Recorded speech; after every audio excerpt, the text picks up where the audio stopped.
Hi there. So today I wanted to share this unusual scale that I actually discovered on my own probably like 9 or 10 years ago. And to be honest, I actually don't really use it much at all. But I just kind of like found it again today and I was just getting into it. And it's got a lot of interesting, unusual harmony to it. So that's why if you really study it, you can actually kind of get some cool sounds and applications out of it. So I thought it was a cool thing to share. So the scale itself, it's like a 7 note scale, so it's similar to like a regular major or like melodic minor scale in that regard. Um, so the notes, if we did it in C, it would be C, D, E, F double sharp, which is like G, and G sharp, A sharp, B, and then C. So,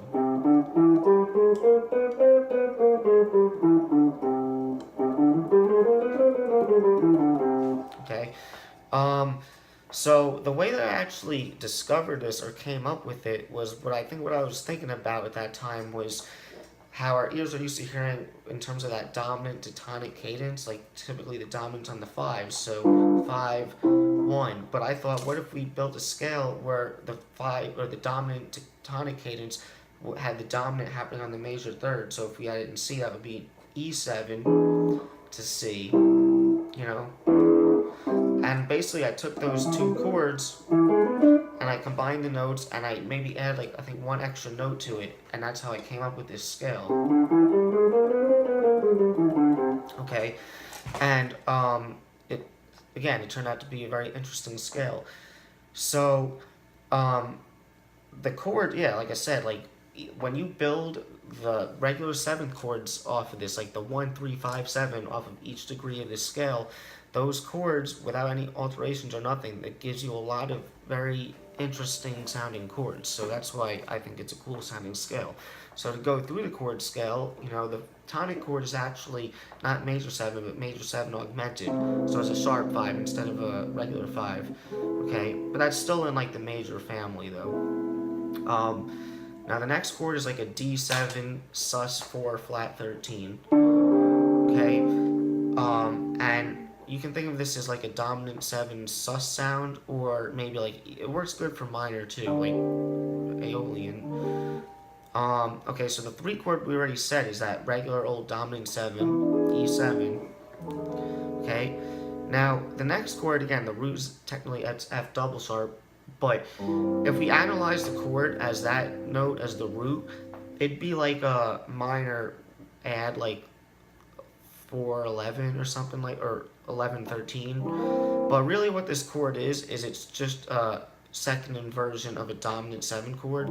So this is basically like a C7 chord, but in second inversion. And to be honest, that's really how I like to think of this chord, even though it's not the right root, but it makes a lot more sense if you just kind of think of this chord as regular old C7. Okay, the next chord would be G sharp diminished major 7, or like a G major triad over G sharp. Okay, the next chord would be A sharp half diminished sus2, so it has a 2 instead of a minor 3. And then the last chord, this is a very unique chord. It's B minor major 7 sharp 5. Okay, so definitely some interesting chords there. If I just kind of play through the chord scale, you get like.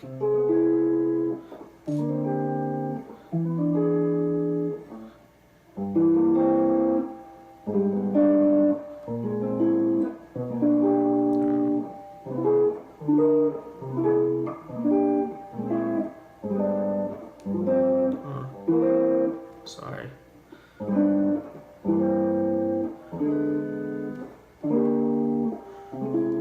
You know, so it's nice.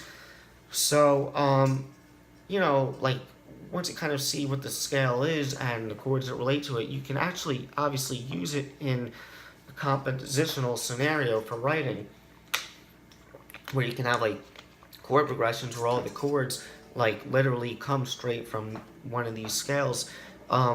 But it's also really cool to know this stuff, for playing stuff like standards or any sort of improvisation where it can use this stuff in replace of where you would normally be using more like normal type scales or chords.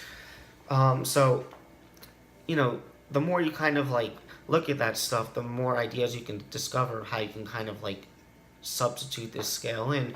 But it just kind of comes down to seeing how certain modes or chords of this scale relate to certain modes or chords of other normal scales. So, one thing, for example, that I kind of noticed, even to start with, is the scale. We're actually starting on C. It's very similar to one of the modes of the melodic minor, which, if we were an F melodic minor, the fifth mode off of C would be Mixolydian flat 6.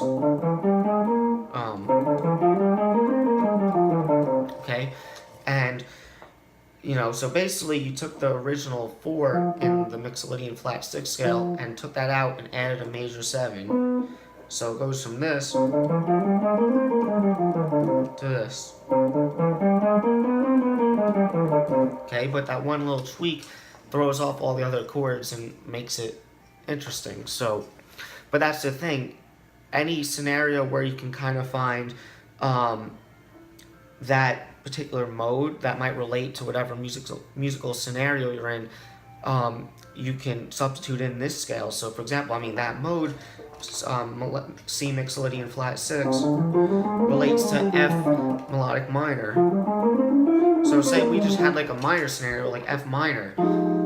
This scale that we had in C, you can use that scale on any of the chords or modes that diatonically relate to it as a substitution, or to be used like kind of going back and forth with like a more normal F minor sound. So, for example, like say we had that D7 sus4 flat 13 chord, the 2 chord, we can use that with like F minor.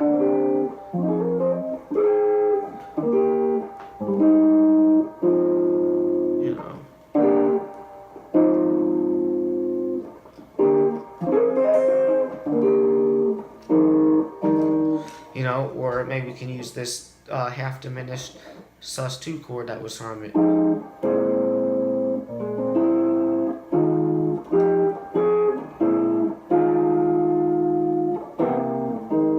Right? So things like that. What else? Like the C chord, the fact that it's a C major, it's a C major 7 augmented, but it's still in the family of major chords again. So you can, anything that may relate to C major in that case, maybe you can use the stuff from this. Again, it's not that you're always like straight up substituting this scale in like completely over another. You could, but I like to use this stuff for like tension release purposes and trying to imply that in my phrasing, so it makes the music more interesting. Like the music is always kind of going in different directions, where you have the normal sound, which is like your harmonic comfort zone, I like to usually call that, and then it kind of takes it out, gives it some direction, and then comes back to its comfort zone. So stuff like that. So for example, again, the 2 chord, that D7 sus with the 11 and flat 13, like I said before, I think that this scale actually works good for a minor tonality as well. So let's say that there's like a D minor 7 chord that I want to substitute that for. Okay? One of the chords that relates to this would be the next chord up, which is E7. So if I have a D minor, what if I want to like intersplice that with like an E dominant 7? Because that would be coming from this scale. So that's an unusual thing for a minor chord to go up a whole step and have a dominant 7. So I can intersplice that E7 into the middle of like a D minor line, it's so subtle, it's like hidden in there, and it works,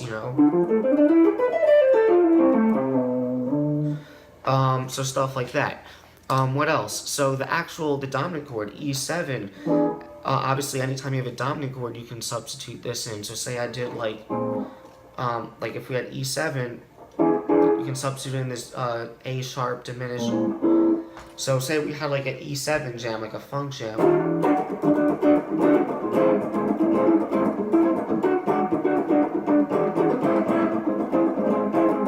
I don't know, I'm kind of being sloppy with it right now, but I'm just exploring different ideas, just trying to show you some things. The next chord is also a dominant 7 chord, so technically, I mean, it would be C7 inverted, but we can substitute things from like a typical C7 sound. So say we were in like C7, maybe I want to throw in, how about this diminished augmented.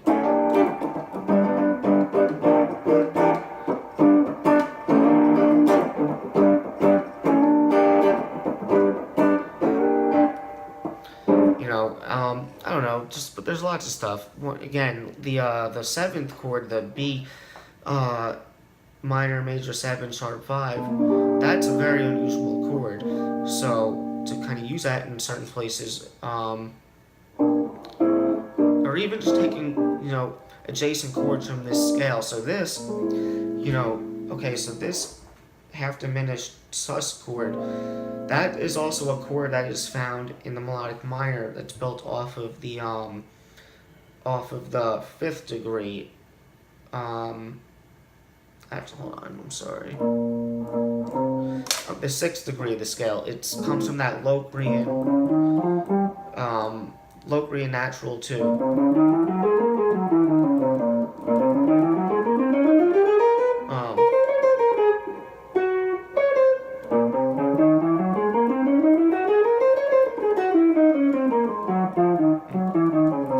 That scale, I'm kind of messing it up a little bit, but so that scale, you can relate back to what would be related to that scale originally. So say that would be in the key of, if this is a 6, that would be like C sharp melodic minor. So say we had C sharp minor. You can substitute in those chords.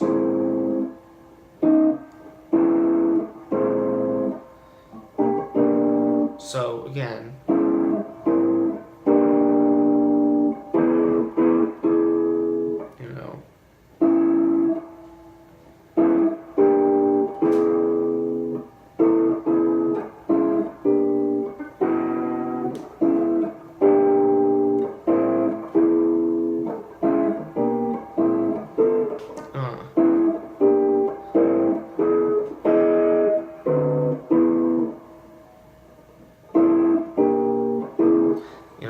I'm just kind of playing around.